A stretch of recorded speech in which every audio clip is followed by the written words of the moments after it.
Hello बच्चों, welcome back to my channel mission IIT JEE. जैसा कि आप जानते हैं कि हमने इससे प्रीवियस वीडियो के अंदर देखे थे इनडेफिनेट इंटीग्रेशन के जेई मेंस के 2025 के प्रॉब्लम्स। उसी सीक्वेंस के अंदर वो जो प्रॉब्लम देखे थे वो थे जनवरी सेशन के रिलेटेड। ये प्रॉब्लम जो आज हम देखने वाले हैं ये प्रॉब्लम है हमारे अप्रैल सेशन के रिगार्डिंग। तो स्टार्ट करते हैं। इसमें क्या बोल रखा है, if integration of 1/x plus 1/x cube into, जैसे हमारे पास अंडर रूट होता है, क्यूब रूट होता है, फोर्थ रूट होता है, इसी तरह ये हमारे पास है 23rd root of 3 into x to the power minus 24 plus x to the power minus 26 dx। इस पूरे का जब हम इंटीग्रेशन निकाल रहे हैं then it is coming equal to minus times of alpha upon thrice time of alpha plus 1 into thrice time of x to the power beta plus x to the power gamma to the whole power alpha plus 1 upon alpha plus c. इस type का एक हमें result दिया जा रहा है, जहां पर ये भी बताया जा रहा है alpha beta gamma belonging to capital Z and ये जो सी हमें बता रखा है वहां पर it is the integration constant, then we have to find the value of alpha plus beta plus gamma. बिल्कुल स्ट्रेट फॉरवर्ड ये इन्होंने प्रॉब्लम पूछ रखा है, तो उसको करना स्टार्ट करते हैं। हमने अपनी ओरिजिनल प्रॉब्लम को लिख लिया। कितना हो रहा है, integration of 1/x plus 1/x cube. और जैसा कि मैं हमेशा से बताता ही हूं कि अगर कोई भी पार हमें माइनस के अंदर गिवन कर रखी हो तो उसे ट्राई करें कि हम उसे उसके ओरिजिनल फॉर्म में रिप्रेजेंट करके लिखें। तो ये हमारे पास हो जाएगा 23rd रूट ऑफ कितना हो रहा है, 3/x to the power 24 plus 1/x to the power 26। इस टाइप से हमारे पास आ रहा है और इस पूरे का इंटीग्रेशन हमें कितने के बराबर दे रखा है, इतने के बराबर दे रखा है। तो हम एक काम करते हैं, बस इस इंटीग्रेशन के LHS पार्ट को पकड़ लेते हैं और इसको करने की कोशिश करते हैं। तो हम देखते हैं कि यहां पर ये जो एक्सप्रेशन हमें दे रखा है 3/x to the power 24 plus 1/x to the power 26, देखकर भी हमें समझ में आ पा रहा है कि अगर हम x टू द पावर 23 इसके डिनोमिनेटर में से अगर कॉमन ले रहे हैं, मतलब 1/x टू द पावर 23 को अगर हम कॉमन ले लेते हैं तो बचेगा हमारे पास कितना, 3/x प्लस 1/x क्यूब।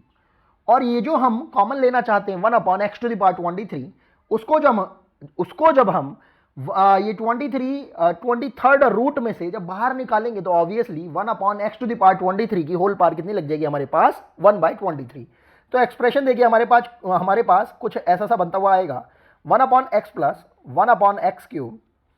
और हमने इस पूरे में से कितना 1/x टू द पावर 23 को जब हमने कॉमन लिया तो वो कितना बन के आ रहा है, x टू द पावर 23। और जब वो इस पूरे एक्सप्रेशन से बाहर निकलेगा तो उसके ऊपर कितनी पावर लग रही होगी, 23rd रूट की वजह से 1/23। तो अंदर बचने वाला एक्सप्रेशन हमारे पास कितना हो रहा होगा, 3 जब यहां से 23 को जब हमने कॉमन लिया तो x टू द पावर 1 बच रहा है, प्लस इसी तरीके जब इस x टू द पावर 26 में से जब हमने कॉमन लिया x टू द पावर 23 को तो कितना बच रहा है, x टू द पावर 3। और ये हमारे पास कौन सा रूट चल रहा था, 23rd रूट। यहां पर बस समझने वाली बात बस इतनी है कि x टू द पावर 23 से इसकी होल पावर कितनी लगी है, 1/23। और हम ये भी जानते हैं बेसिक मैथमेटिक्स के accordingly a to the power b to the whole power c, ये हमारे पास हो जाता है a to the power b into c। तो इस पर्टिकुलर रूल के अकॉर्डिंगली ये 23 से ये 23 कैंसिल आउट हो जाएगा और हमारे पास अल्टीमेटली जो आ रहा है वो कितना आ रहा है, 1/x प्लस 1/x क्यूब। और इस पूरे से ही हम मल्टीप्लाई किसको करते हुए देख पा रहे हैं, 1/x। हम ये भी देख पा रहे हैं कि इस पूरी की पूरी ये जो टर्म है हमारे पास क्वांटिटी है उसमें से x टू द पावर 23 से ज्यादा है, या तो हम क्वांटिटी को नहीं ले पा रहे हैं ना ही उससे कम क्वांटिटी को ले पाएंगे, क्योंकि जब वो बाहर निकलेगी और ये पार 1/23 जब उस पर लग रही होगी तो वो जो पार हमारे पास आ रही होगी वो थोड़ी इरेशनल टाइप की आ रही होगी, या आप समझ पाएंगे कि वो थोड़ी सी गंदी सी पार कोई पर्टिकुलर इंटीजर फॉर्म में नहीं आ पाएगी। बस उसी वजह से हमारे पास जो वैल्यू आ रही है यहाँ पर हमने x टू द पावर 23 की फॉर्म में निकालने की कोशिश करी, जिसकी वजह से ये जो 23rd रूट लग रहा है हमारे पास, जिसकी वजह से ये हमारे पास एक क्लीन सी क्वांटिटी आ रही है। ये जो हमारे पास 23rd रूट में क्वांटिटी बच रही है उसको भी हमने दोबारा से लिख लिया है। कितना हो जाएगा, 3/x प्लस 1/x क्यूब। और हम यहां पर ध्यान से देख पा रहे हैं, देखते के साथ ही समझ भी पा रहे हैं कि 3/x प्लस 1/x क्यूब को अगर हमने t एज्यूम कर लिया तो इस पूरे का डिफरेंशिएशन हमारे पास यहां पर ये बाहर रखा हुआ मिल रहा है। तो हमने क्या करा, अभी के लिए एज्यूम कर लिया कितना, 3/x plus 1/x cube equal to t to the power 23। और चाहे आप t भी एज्यूम कर सकते हो, कहीं कोई दिक्कत की बात नहीं है। तो अगर आपने ये एज्यूम कर लिया तो आपके पास आने वाला जो एक्सप्रेशन है वो कुछ इस टाइप का सा हो जाएगा। ये हमने डिफरेंशिएट करके देख लिया, यहीं पर ही कर सकते हैं चाहे तो। ये हो जाएगा माइनस का 3 एक्स स्क्वायर और minus 3 upon x to the power 4 d x equal to 23 times of t to the power 22 d t. इस टाइप से भी आप इसे ले सकते हैं और इसे चाहे तो आप टी भी ले सकते हैं। तो ये हमारे पास एक्सप्रेशन हो रहा है और हम देख रहे हैं इस पूरे के पूरे में से अगर हम -3 को कॉमन ले लेंगे तो बच कितना रहा है हमारे पास 1 upon x square plus 1 upon x to the power 4 और यहां हमारे पास जो बाहर क्वांटिटी भी आ रही है वो कितनी हो रही है 1 upon x square plus 1 upon x to the power 4। तो ये पूरी की पूरी क्वांटिटी के साथ dx निकल जाएगा और हमारे पास वैल्यू कितनी आएगी 23 और ये जो -3 हमने यहां से कॉमन लिया वो इसके अपॉन में चला जाएगा। तो हमारे पास इंटीग्रेशन में कितना आ रहा है देख लेते हैं, माइनस का 23 डिवाइडेड बाय 3 एंड और इस पूरे को क्योंकि आपने कितना लिया था t टू द पावर 23 और t to the power 23 to the whole power ये 23 भी है तो यहाँ पर ये कितना रह जाएगा हमारे पास t और dx और इस पूरी की पूरी क्वांटिटी की जगह कितना आ रहा था this 23/3 and t to the power 22 dt। तो यहाँ पर ये हमारे पास कितना सिंपल सा एक्सप्रेशन बन के आ रहा है ये हम देख पा रहे हैं। बस अब हमने इसको इंटीग्रेट कर दिया, ये कितना हो जाएगा माइनस का 23/3 और ये t टू द पावर 23 हो रहा है जो कि कितना हो जाएगा t to the power 24 upon 24। इसको हमने लिख दिया है प्लस c। थोड़ा इस एक्सप्रेशन को हम सही से लिख देते हैं, ये हो जाएगा माइनस का 23 अपॉन 3 इंटू 24 और t की जगह पर भी हम वैल्यू रख देंगे। ये हमारे पास t की जगह वैल्यू हो जाएगी 3 upon x plus 1 upon x cube और क्योंकि t की वैल्यू कितनी हो जाएगी दिस एक्सप्रेशन की होल पावर 1/23 और यहाँ पर 24 आ ही रहा है तो 24/23 प्लस c ये हमारे पास एग्जैक्ट वैल्यू आ गई है इस पर्टिकुलर इंटीग्रेशन की। अब क्योंकि हमें इस एक्सप्रेशन की वैल्यू बता रखी है तो अगर हमने इस एक्सप्रेशन से इस एक्सप्रेशन को कंपेयर किया तो हम समझ पा रहे हैं यहाँ पर minus times alpha upon 3 times of alpha plus 1 तो alpha upon 3 times of alpha plus 1 और माइनस दे ही रखा है तो यहां से हम देख पा रहे हैं कंपैरिजन करने पर अल्फा की वैल्यू कितनी आ रही है 23। उसके साथ साथ इन्होंने बोल रखा है 3 times of x to the power beta तो यहां से बीटा की वैल्यू कितनी आ रही है माइनस का 1 क्योंकि एक्स को ऊपर लेकर जाएंगे तो ये कितना हो जाएगा एक्स टू द पावर -1 और इसी तरह x to the power gamma तो यहां से गामा की वैल्यू भी कितनी आ रही है माइनस का 3 और हमसे यहां पर भी क्या बोल रखा है ऊपर कितना हो गया alpha plus 1 upon alpha, alpha की वैल्यू कितनी है 23 तो 24 अपॉन 23 ये भी यहां पर सेटिस्फाई हो रहा है। लेकिन हमसे अल्फा बीटा गामा की वैल्यू नहीं पूछ रखी, हमसे पूछ रखा है alpha plus beta plus gamma की वैल्यू तो वो वैल्यू हमारे पास हो जाएगी alpha plus beta plus gamma equal to 23 minus का 1 माइनस का 3 और ये वैल्यू हो जाएगी आपके पास 19 और यही हमारा रिक्वायर्ड आंसर हो जाएगा। ये हमें एक न्यूमेरिकल टाइप के प्रॉब्लम में पूछ रखा था क्योंकि बहुत ही इजी प्रॉब्लम था, बस हमें इस पर्टिकुलर प्रॉब्लम को ऑब्जर्व करना था। तो नेक्स्ट प्रॉब्लम की तरफ मूव करते हैं। तो नेक्स्ट प्रॉब्लम की तरफ आते हैं। इसमें क्या बोल रखा है if integration of under root of 1 plus x square plus x to the whole power 10 and whole denominator में कितना दे रखा है under root of 1 plus x square minus x to the whole power 9 dx equal to 1/m। Again एक इन्होंने हमें result के बारे में बता रखा है, कितना दे रखा है ये 1/m times of under root of 1 plus x square plus x to the whole power n into n times of under root of 1 plus x square minus x और यहाँ पर एक इंटीग्रेशन कांस्टेंट c भी हमें दे रखा है और ये भी बता रखा है कि m and n belongs to natural number capital N then we have to find out the value of m plus n। अगेन एक न्यूमेरिकल बेस्ड टाइप का इन्होंने हमें प्रॉब्लम दिया है, इजी प्रॉब्लम है, जेईई मेंस के लेवल का ही प्रॉब्लम है। बस थोड़ी सी जो टेक्निकलिटी का हमें जो ध्यान रखना है वो हमें ध्यान रखना ही पड़ेगा। तो हमने प्रॉब्लम को ले लिया और इसके केवल LHS पार्ट को उठा लिया। Integration of under root of 1 plus x square plus x to the whole power 10 whole divided by under root of 1 plus x square minus का x to the whole power 9 dx। जैसा कि हम problem को देखते के साथ ही समझ पा रहे हैं कि यहां पर अगर हमारे पास डिनोमिनेटर में इस टाइप की एक सिमिलर सी क्वांटिटी रहेगी तो भाई हम इसको सॉल्व करने में थोड़ा सा प्रॉब्लम फील करेंगे। लेकिन अगर हम देख रहे हैं कि जैसे ये क्या है, एक ये हमारे पास एक सर्ड टाइप का एक्सप्रेशन दिखाई दे रहा है तो इस सर्ड टाइप के एक्सप्रेशन को हम कॉन्जुगेट से इसके कॉन्जुगेट से मल्टीप्लाई डिवाइड करके एटलीस्ट हम इस ये जो डिनोमिनेटर है इसको हम सिंप्लीफाई कर सकते हैं। बस वही काम हमें करना है सबसे पहले और फिर हम देखेंगे कि हमारा एक्सप्रेशन किस तरीके से कन्वर्ट हो रहा है। तो हमने क्या करा, यहीं पर ही इसका जो कॉन्जुगेट है इस पर्टिकुलर का कॉन्जुगेट हमें कैसा सा दिखाई दे रहा है under root of 1 plus x square plus x और इसकी भी हमने टोटल पावर कितनी ले ली है 9 और ये हमारे पास ऊपर भी हमें बैलेंस आउट करने के लिए मल्टीप्लाई करना पड़ेगा 1 plus x square plus x to the whole power 9, ये हमारे पास आ गया है dx। बस अब इसको थोड़ा सा फर्दर हम सॉल्व करने की कोशिश करते हैं। हम देख रहे हैं कि जो न्यूमरेटर है उसके अंदर तो पहले से ही इस टाइप के एक्सप्रेशन की पावर 10 दे ही रखी थी, पावर 9 और आ गई है। तो हमारे पास ये एक्सप्रेशन कितना बन रहा है, न्यूमरेटर की बात चल रही है, under root of 1 plus x square plus x, ये टोटल पावर हो जाएगी 10 plus 9 19 and whole divided by, ध्यान से देखेंगे ये a minus b into a plus b type का एक्सप्रेशन हो रहा है। तो ये एक्सप्रेशन कितना हो जाएगा 1 प्लस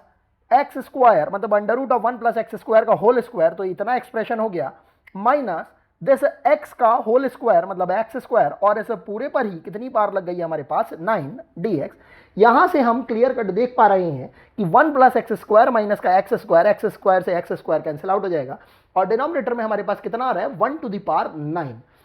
अब 1 की तो चाहे पावर 9 लगा दो, चाहे 90 लगा दो, चाहे 9000 लगा दो, उसकी वैल्यू कितनी आनी है हमारे पास 1। तो हमारे पास एक्सप्रेशन केवल और केवल न्यूमरेटर वाला बचा है। अगर हमें इसको इंटीग्रेट करना है तो बहुत सिंपल सा तरीका है, इसको इंटीग्रेशन करने के बहुत सारे तरीके हैं। आप देख रहे हो यहाँ पर 1 प्लस एक्स स्क्वायर आ रहा है, चाहे तो आप x को टेन थीटा ले लो, चाहे आप x को कॉट थीटा एज्यूम कर सकते हो, और चाहे आप इस पूरे की पूरी क्वांटिटी को t मान सकते हो। तो किसी भी एक्सप्रेशन से हम इसे कर सकते हैं, करने के बहुत सारे वेरियस मेथड है हमारे पास, सब्स्टिट्यूशन मेथड। तो हमने क्या करा, अभी के लिए लेट इस अंडर रूट में 1 plus x square plus x को अगर हमने t एज्यूम कर लिया, तो हम देख पा रहे हैं हमारे पास ये क्वांटिटी किस टाइप की सी आ रही है। अगर हमने इसको डिफरेंशिएट कर दिया हो जाएगा 1/2 अंडर रूट ऑफ 1 प्लस का एक्स स्क्वायर, और फिर इसको भी डिफरेंशिएट करेंगे तो यहां पर ये हमारे पास कितना आ जाएगा 2x, 1 की जो डिफरेंशिएशन है वो तो 0 हो जाएगी, और ये कितना हो जाएगा एक्स स्क्वायर का 2x प्लस 1, इस पूरे को ही हम क्या बोल रहे हैं dx इक्वल टू dt। और यहां से हम इसे अगर थोड़ा सिंप्लीफाई करना चाहें तो देखो 2 से 2 ये हमारा कैंसिल आउट हो रहा है, और इस एक्सप्रेशन को हम ऐसे भी लिख सकते हैं x plus under root of 1 plus x square और होल डिवाइडेड बाई कितना हो जाएगा under root of 1 plus x square, और इस पूरे को हम क्या बोल रहे हैं dx इक्वल टू dt। अब यहां से अगर हम इस एक्सप्रेशन को देखें, देखो ये तो हमने पूरे के पूरे को क्या एज्यूम कर रखा था, t कर रखा था। इस पूरे एक्सप्रेशन को t एज्यूम करने का यही एक फायदा है कि जब हम इसको डिफरेंशिएट करते हैं तो ये अपने आप में ही इस एक्सप्रेशन को जनरेट कर रहा है dx के अंदर। तो ये तो हमारे पास t आ ही रहा है, बचा हमारे पास ये वाला एक्सप्रेशन। तो इसको भी हम थोड़ा सा सिंप्लीफाई करते हुए देखते हैं। तो यहां से हम क्या बोल पा रहे हैं, dx इक्वल टू कितना आ रहा है dt,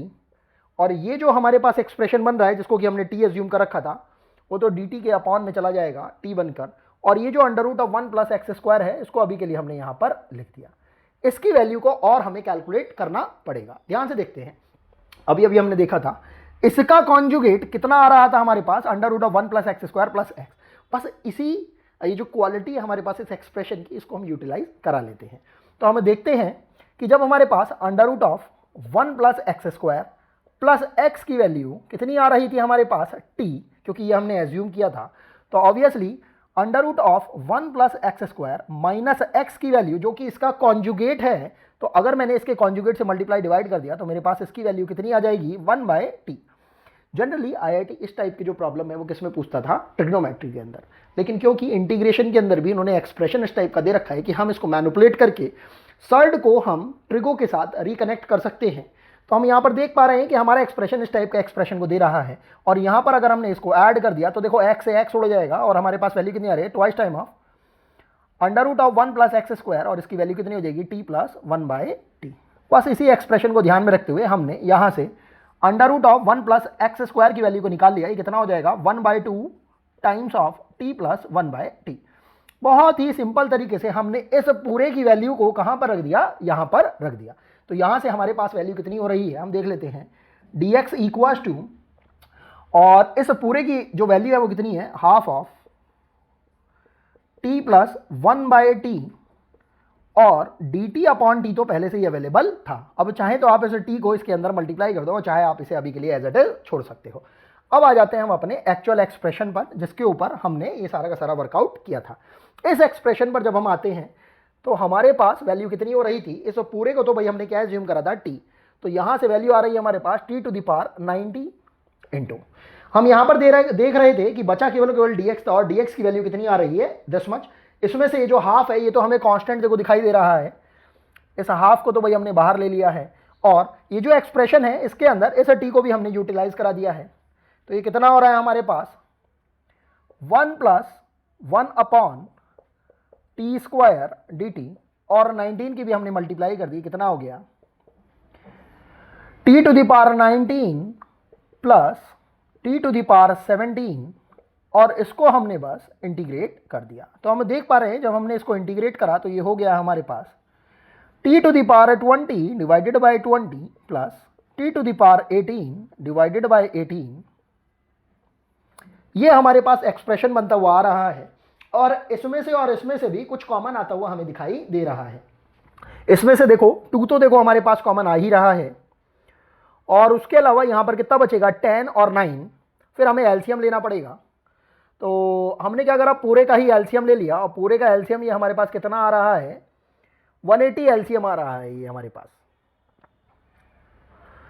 और जब इसको थोड़ा सिंप्लीफाई करते हैं तो यहाँ से हम कुछ कॉमन भी निकाल सकते हैं, ऊपर t⁻18 भी कॉमन निकल सकता है, t⁻19 भी कॉमन निकल सकता है। हमने कॉमन निकाला t⁻19, आखिर क्यों उसको अभी हम चेक करते हैं। और बचने वाले एक्सप्रेशन को हमने यहाँ पर लिख लिया है, ये हमारे पास हो जाएगा 9 इंटू टी प्लस, क्योंकि हमने t⁻19 को निकाला है ना कि 18 को, क्योंकि t⁻18 हमें ईजिली निकलता हुआ दिखाई दे रहा है, लेकिन इसको कैलकुलेट करने का हमारे पास एक फ़ायदा हमें दिखाई दे पाएगा। इस टाइप से हमारे पास ये एक्सप्रेशन आ रहा है। अगर हम ध्यान से देखें, हमने 90 प्लस 10 अपॉन टी को लिखा है यहाँ पर। इस 10 अपॉन टी को भी अगर हम थोड़ा सिंप्लीफाई कर दें कुछ इस टाइप से कि ये 10/t को मैं बोल सकता हूँ यहाँ के लिए 9/t प्लस 1/t, तो हमारा ये छोटा सा एक्सप्रेशन थोड़ा अच्छे से सिंप्लीफाइड फॉर्म में दिखाई दे पाएगा।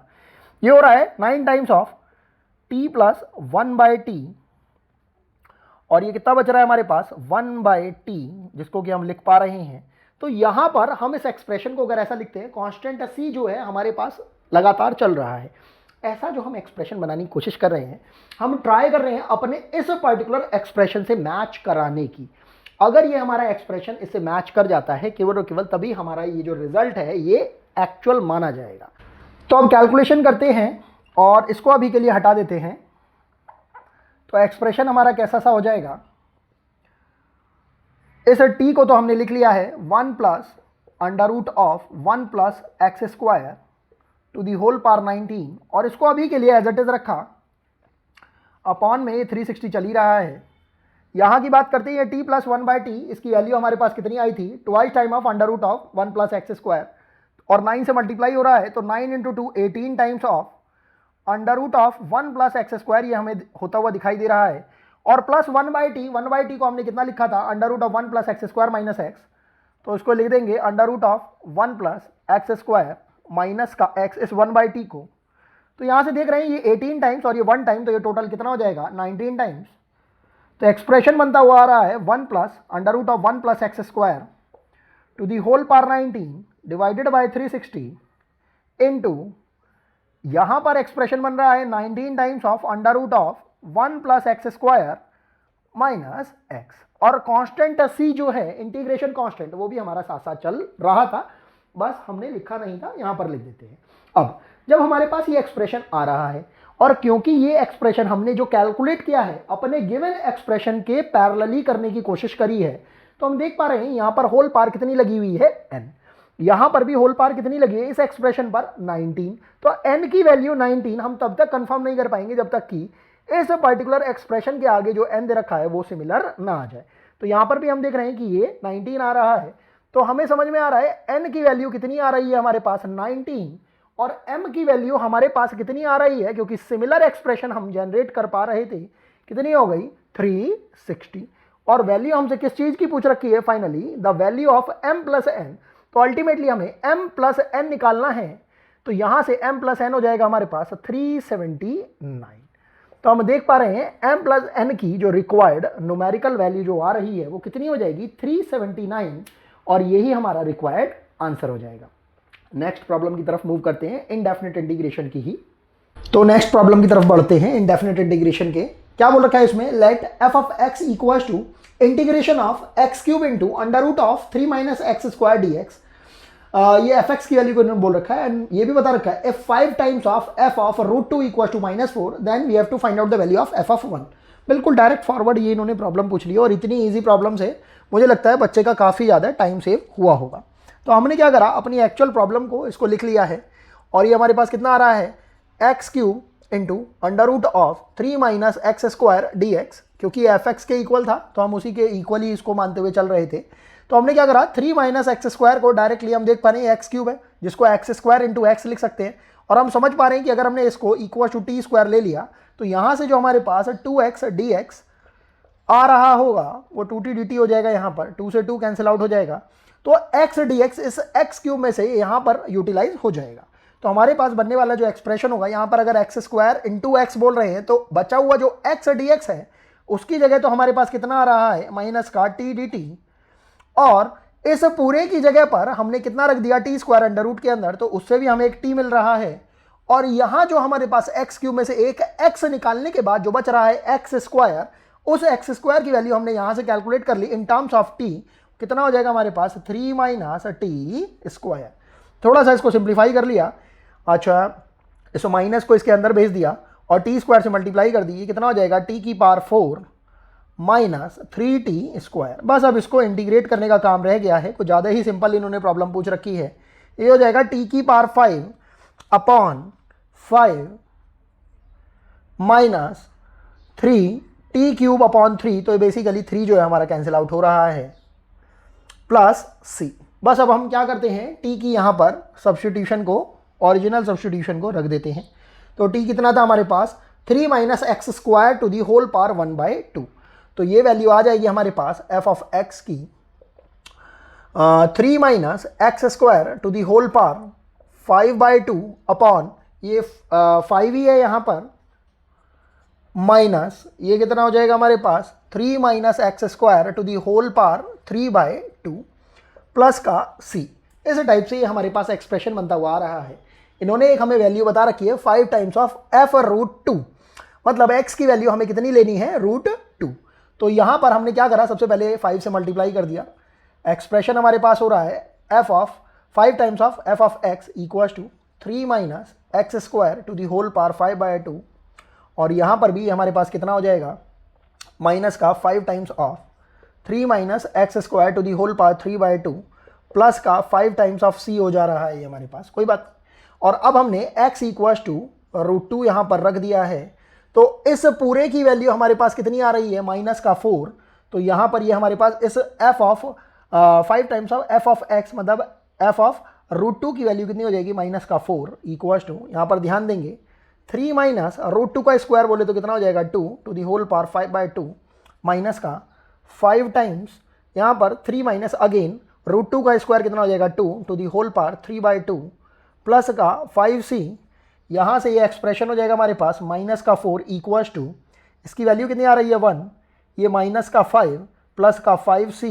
देख पा रहे हैं कि ये कितना आ रहा है माइनस का 4 और ये भी माइनस का 4 है, तो यहाँ से c की वैल्यू कितनी आ रही है हमारे पास 0। इस c इक्वल टू 0 को चाहे तो आप कहाँ पर डायरेक्टली पुट कर सकते हो, यहाँ पर आप पुट कर सकते हो। अब हमसे जो वैल्यू पूछी गई है वो किसकी वैल्यू पूछी गई है एफ ऑफ 1 की। तो अगर हमें इस एफ ऑफ एक्स में एफ ऑफ 1 की वैल्यू निकालनी हो, मतलब एक्स को हमें किससे रिप्लेस करना हो 1 से,